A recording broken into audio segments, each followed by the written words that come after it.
Nuevamente les saludo para continuar con la explicación de los lineamientos generales de cuáles habrían sido los objetivos que buscaba la revolución. Ahora, tomando en consideración la primera etapa, que sería la etapa destructiva, se supone que entre 1920 y 21 comenzaríamos a notar una serie de modificaciones en las características del comportamiento de los participantes en este movimiento, que nos permitirían entender ya con un poquito más de perspectiva qué es lo que estaban buscando los más importantes de sus representantes. Y tomando en consideración esto de cierre de la etapa armada y el inicio de la etapa constructiva, vamos a escuchar las opiniones de otros expertos, como el caso del ingeniero y doctor Enrique Krause, historiador capitalino, que nos dice lo siguiente, y cito: los líderes revolucionarios heredaron una historia construida bajo la historia del maniqueísmo, bajo la sombra, del maniqueísmo, de la narración heroica, de la epopeya proveniente desde la salida de los aztecas de Aztlán y el mito de Quetzalcóatl, de la biografía broncínea de Hidalgo y de Juárez, del glorioso triunfo del liberalismo sobre los conservadores. Ahora les tocaba a ellos definir cómo incorporar la imagen de Díaz, que no podía ser otro que el villano, y la última gesta popular, la Revolución Mexicana, a la narración educativa y al discurso político. Ahora, el licenciado Alejandro Rosas, divulgador de la historia e historiador de nuestro país de origen capitalino, nos dice, y citamos: la historia fue puesta al servicio del sistema y respondía a sus intereses. No era la primera vez. Al igual que muchos otros vicios heredados del porfiriato, el sistema político mexicano rescató la historia que habían combatido los liberales bajo la mirada de Justo Sierra, pero solo hasta el triunfo de la República. Y frente a la dictadura porfirista, erigió a la revolución. De esta forma, la genealogía histórica de México quedó claramente definida. La historia de la nación mexicana comenzaba con Mexico Tenochtitlan. El primer caudillo defensor de la soberanía nacional, cosa totalmente sacada de contexto, era Cuauhtémoc. Luego de 3 siglos de oscuridad y opresión, el pueblo encontró la luz de la razón a través de los ojos de Hidalgo y Morelos. Llegaron los terribles años de Santana y las guerras con el exterior, pero a mediados del siglo XIX, la brillante generación de liberales encabezada por un indio llamado Benito Juárez rescató a México de las terribles garras de la reacción. Sin lugar a dudas, el porfiriato y su terrible dictadura fue un retroceso, pero la revolución iluminó de nuevo el camino de la justicia social y el desarrollo. La conclusión no podía ser más clara. México había alcanzado el mayor grado de evolución política e histórica con el surgimiento de la revolución institucionalizada. De ahí hacia el futuro, lo único que podía esperar la nación era el bienestar y el progreso. La revolución, ya establecida como el gran mito del siglo XX, transformó la interpretación de los procesos históricos y las ideas políticas en símbolos que aparecían invariablemente en el discurso político como arietes ideológicos. De esa manera, acontecimientos como las leyes de reforma, la no reelección, la Constitución de 1917, la expropiación petrolera, la soberanía nacional y el nacionalismo revolucionario se convirtieron en dogmas de fe de la clase política mexicana sin posibilidad alguna de cuestionamiento. Fin de cita. Creo que ahí ustedes tienen ya una estructura para reflexionar grandemente y que se den cuenta que si pretendemos mostrar que las cosas están cambiando ahorita, lo primero que tenemos que cambiar es esa interpretación. Y si ustedes analizan con cuidado, se darán cuenta que el mito de las 3 transformaciones quieren poner aquí. ¿Eso qué significa? No están cambiando nada. Seguimos con el mismo discurso y mientras no revisemos y reestructuremos el discurso y nos dispongamos a entender, no a repetir los acontecimientos, las cosas no van a cambiar. Ustedes son actores fundamentales para que esto se pueda llevar a la práctica, pero no para allí el asunto. El doctor Enrique Florescano, abogado e historiador veracruzano, nos dice lo siguiente: la tesis que hoy él lo escribió en 1991, aunque todavía vive, son moneda corriente en los estudios revisionistas, tanto marxistas como los afiliados a otras corrientes. Primero, la revolución no fue un corte de los procesos del siglo XIX, sino una continuidad de los mismos, pero nunca nos lo enseñan así. Brinco el segundo, paso al tercero. No fue una lucha de los desposeídos contra los propietarios, sino una contienda privada por el poder.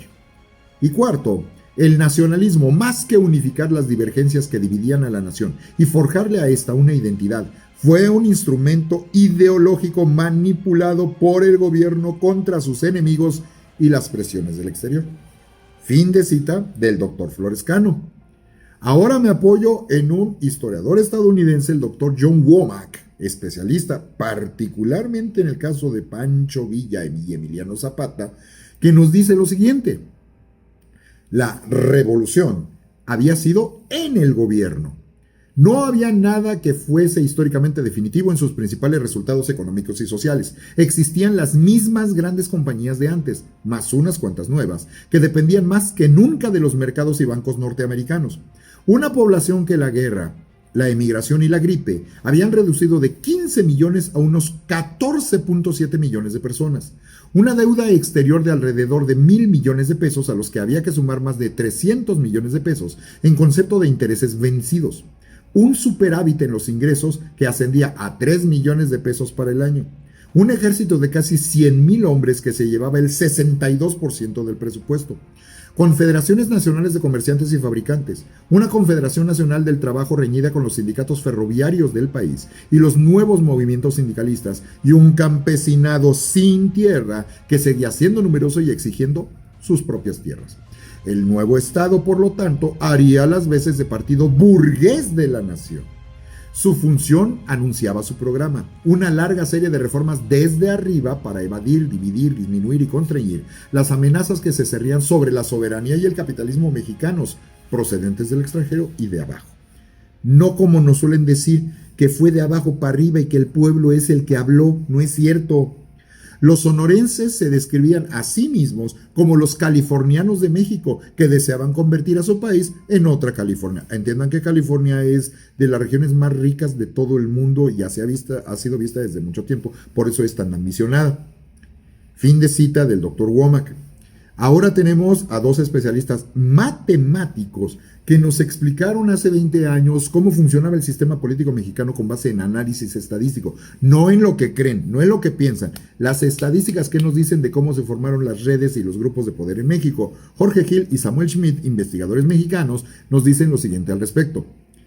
Y cito: la red de poder creó instituciones, una cultura política, un estilo de administración y gestión de demandas y de paso, eliminó la competencia abierta a cambio de un sistema de competencia interna que giró alrededor de un grupo cohesionado y leal, con el resultado paradójico de tener un sistema político autoritario pero estable.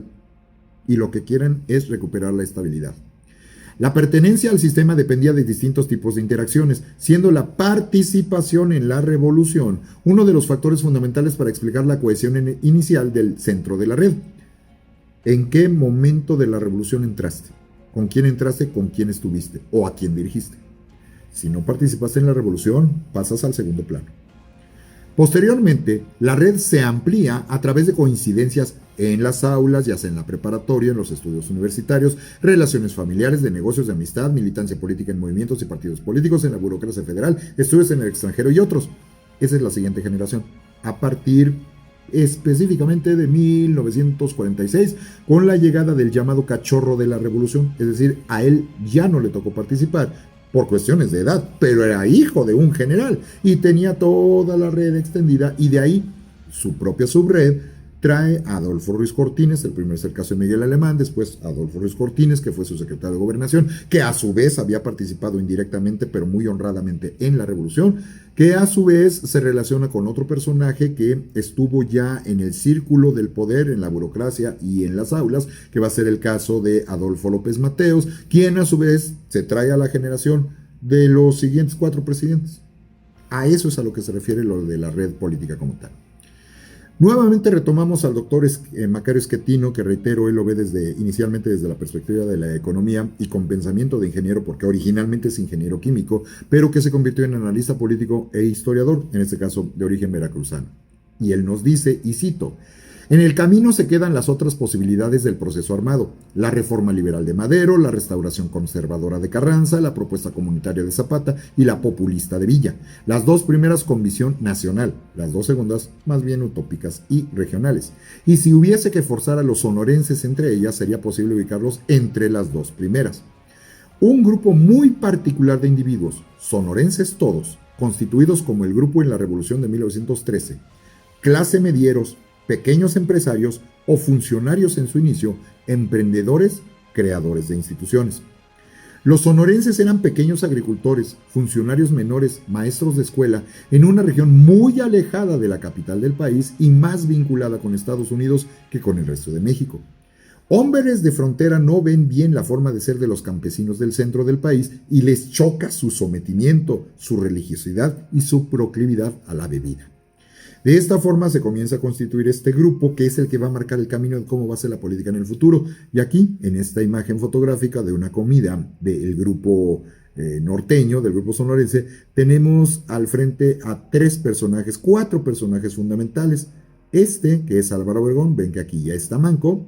Este, que es Adolfo de la Huerta. Este, que es Plutarco Elías Calles. Y este, que en su momento llegó a ser el mejor amigo de Álvaro Obregón, que va a ser Francisco R. Serrano, y que fue uno de los que protestaron cuando se lo quisieron brincar, y así la pagó. Este es el símbolo importante de las redes de poder del Grupo Sonora. Vemos a los cuatro primeros, pero esos no se pueden sostener sin todos los que están atrás. No lo olviden. Nuevamente Macario Schettino tiene que decirnos al respecto. Los elementos corporativistas del sistema fueron productos de la estrategia de desarrollo de la nueva élite revolucionaria y se desarrollaron plenamente con Cárdenas. La orientación corporativista del país, corporativismo es dirigir grupos estilo sindical. Yo tengo mi sindicato, que para fortalecerse nos juntamos con otro sindicato, pero en lugar de que dialoguen directamente entre los obreros, los que van a dialogar son los jefes de sindicato. Y estos a su vez se reúnen con otros grupos. Cuando tú tienes un grupo de a lo mejor 20 líderes sindicales, significa que estás mandando sobre 20 grupos sindicales de 1,000 personas cada uno. Entonces ya con 20 personajes ya tienes el dominio sobre 20,000. Ahora imagínate que esta agrupación sindical se organiza en un grupo mayor donde se reúne con otros 20 líderes de 20 distintos grupos sindicales. Ve haciendo la multiplicación. El corporativismo dirige las cabezas. Estás dirigiendo un cuerpo a través de una sola cabeza. Por eso ustedes van a encontrar que el PRI, que Morena, que PAN, aunque en muchísimo menor grado el PRD, trabajaban así, y se sigue trabajando así. Esto no ha cambiado, ¿eh? Nada más que ya no son los sindicatos o los grupos oficiales como los había antes durante más de 70 años. Básicamente siempre fueron los mismos: la Confederación Nacional Obrero Popular, la Confederación Nacional Campesina y la Confederación de Trabajadores de México, controladas por el PRI. Para que se vayan dando ustedes una idea. Nuevamente volviendo a Schettino, la orientación corporativista del país era adaptada incluso por Manuel Gómez Morín, que fue el que fundó el PAN, quien años después acabaría construyendo un partido político en contra de ese mismo corporativismo. Por eso el PAN no lo va a manejar de la misma manera. Pero en los años 20, Gómez Morín veía en las corporaciones el sentido general de la época. A lo mejor no nos gusta, pero así funcionaba. Así funcionó la Alemania de Hitler, así funcionó la Italia de Mussolini, nada más para que se den una idea. Era el sentido general de la época que permitiría lograr una simplificación de los problemas sociales. La etapa sonorense puede entonces comprenderse como un periodo de transición entre el régimen personal y el corporativismo, es decir, todos dependientes de una sola cabeza. Benito Juárez, de una sola cabeza, Porfirio Díaz, de una sola cabeza, Madero, de una sola cabeza, Victoriano Huerta. Aquí ya no, esta cabeza se tiene que apoyar en estas redes que nos decían Hill y Schmidt en su momento. Los gobiernos de Obregón y Calles fueron fuertemente personales, pero aparece en ellos algo nuevo: la organización de las bases campesinas y obreras que permiten que Obregón derrote a Villa en el campo de batalla y a Carranza en la acción política, y la complejidad de la organización de Obregón y Calles. Finalmente, la mayor habilidad de Cárdenas para llevar esta relación le permite desplazar a Calles y construir el nuevo régimen, pero siguen siendo revolucionarios. Lo que hacen los gobiernos desde Adolfo de la Huerta, es decir, de 1920 en adelante, es continuar los procesos que se habían iniciado en el Porfiriato, y a nosotros nos enseñan que se rompieron, y eso no es cierto. No hay cambios significativos en materia de política económica, de administración pública, de política industrial. La mayor diferencia que encuentra Tobler, otro de los autores en los que se apoya Schettino, entre la política económica del Porfiriato y la de los sonorenses es el mayor peso que estos adjudicaron al Estado, no al presidente, al Estado como impulsor de desarrollo, pero el modelo es el mismo. Consideren entonces que para 1920 en adelante ya tenemos una población de más de 15 millones de habitantes, que se distribuyen en una extensión de poco más de 2 millones de kilómetros cuadrados, pero esa población no está distribuida pareja. 2/3 partes de esos 15 millones de habitantes están concentradas en la zona central del país y 11 millones de ellos están distribuidos dentro de esa zona, a su vez, en el campo. Es un país netamente campirano, no es un país todavía urbano.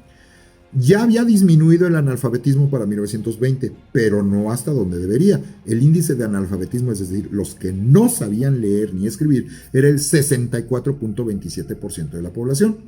Y en el manejo de los medios, había nuevas formas de conducir al periodismo, y aquí nos dice Rosa Z. del Pozo, escritora y periodista mexicana, nos dice lo siguiente, y la citamos.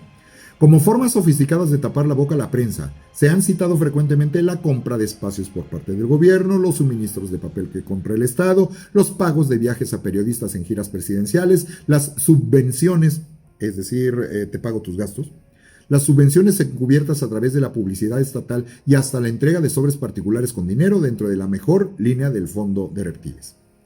El doctor Jean Meyer, que ya hemos citado, historiador francés, también nos dice: recordemos que en 1920, el tren especial de un presidente de la República requiere de 8 días para ir de Sonora a la Ciudad de México y que no hay carretera pavimentada. No se usaban aviones. No se usaban sistemáticamente los aviones, a pesar de que estos ya existían y que Madero había mandado a comprar los primeros, y que Madero fue el primer presidente que viajó en avión en el mundo, no nada más en México. Y así se lo criticaron. A falta de tren, hay que ir a caballo, y la duración del viaje ya no se mide en días, sino en semanas.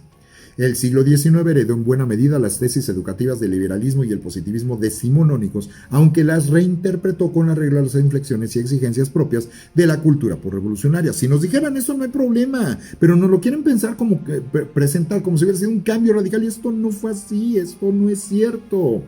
En algunos casos hay continuidad por medio de un modelo positivista del sistema de enseñanza y aprendizaje desde una perspectiva científica, solo que ahora se pretende abrir a las masas de estudiantes, a las mujeres, a los niños y a los hombres, formándolos en un espíritu mexicanista, el nacionalismo de la posrevolución. Hay continuidad en los preceptos cívicos y se exalta aún más el amor a la patria. Y nuevamente Villalpando y Rosas nos dicen en este caso lo siguiente, y cito: la revolución parió la mexicanidad, desconocida hasta entonces por los propios mexicanos. Del afrancesamiento porfiriano dejaron solo escombros. La cultura, la educación, el conocimiento del nuevo Estado debía abrevar de 2 fuentes: los clásicos de la cultura universal y los valores mexicanos. Vasconcelos, que ya les mencioné también, se comprometió con su idea y proyectó obra espiritual y obra material. Campañas de alfabetización, creación de escuelas y bibliotecas, desayunos escolares, muros para los pintores, misiones culturales para llevar la palabra, la letra y el libro a los confines de la República. Aquí vemos una imagen fotográfica con el gabinete de Álvaro Obregón.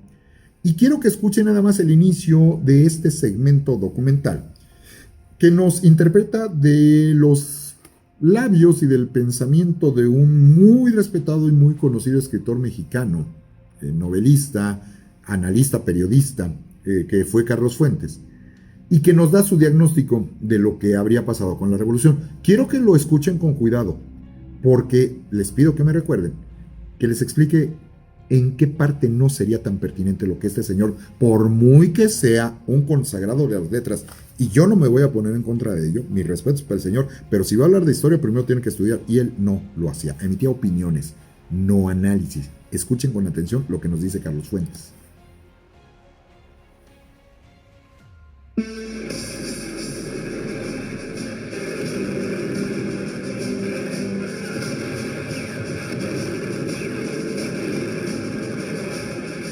¿Por qué es tan peculiar el proceso democrático en México? Porque nace de una revolución, simplemente. La revolución legitima. La revolución le dio legitimidad a partir de la Constitución de 1917 a los sucesivos regímenes revolucionarios. ¿Cuál era la fórmula mágica de la revolución en el poder en México? Yo creo que era, miren, les vamos a dar educación, salud, infraestructura, paz social, pero a cambio de eso no les damos democracia. Acepten ustedes todos los bienes que les vamos a dar, menos el de la democracia. y el sistema funcionó, pues había una continuidad de los regímenes revolucionarios y que ofrecían y daban esta promesa de estabilidad, de paz, de desarrollo, pero sin democracia. Ojo con lo que dijo, piénsenlo muy bien, porque tenemos que reflexionar sobre ello, pero ya hablaremos en nuestras clases presenciales. Que tengan muy buen día.